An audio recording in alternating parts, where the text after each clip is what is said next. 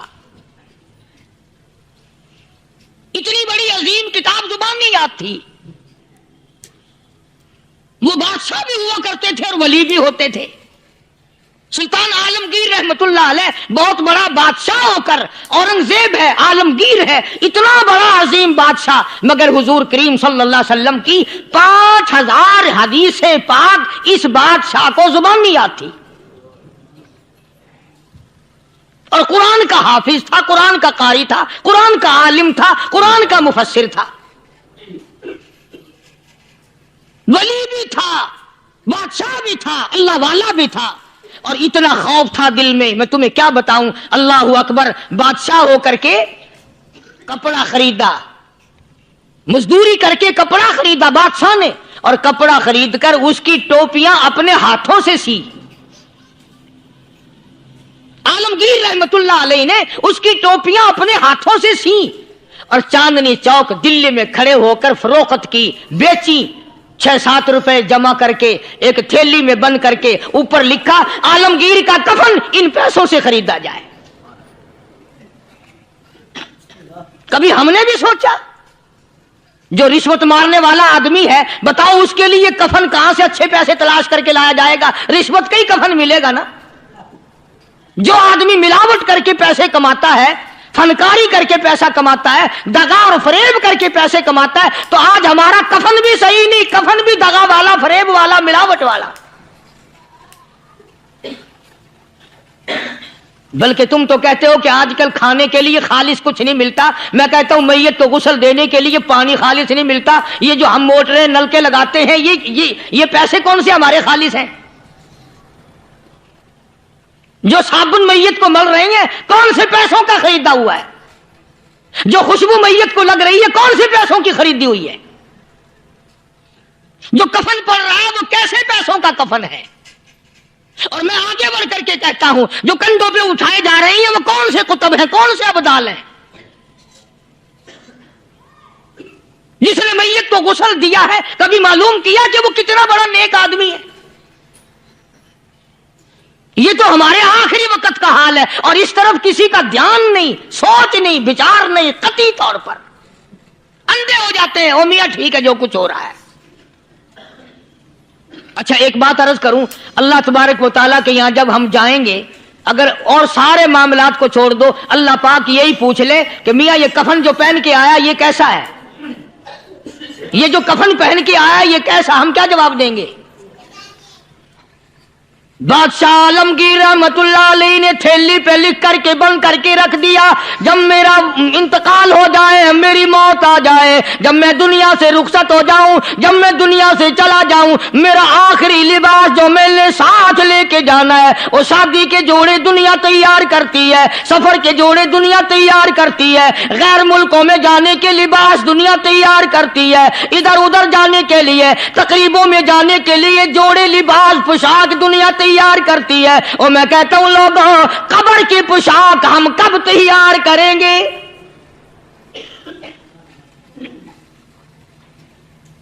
عالمگیر رحمت اللہ علیہ نے خود اپنے کفن کا انتظام کر کے رکھ دیا.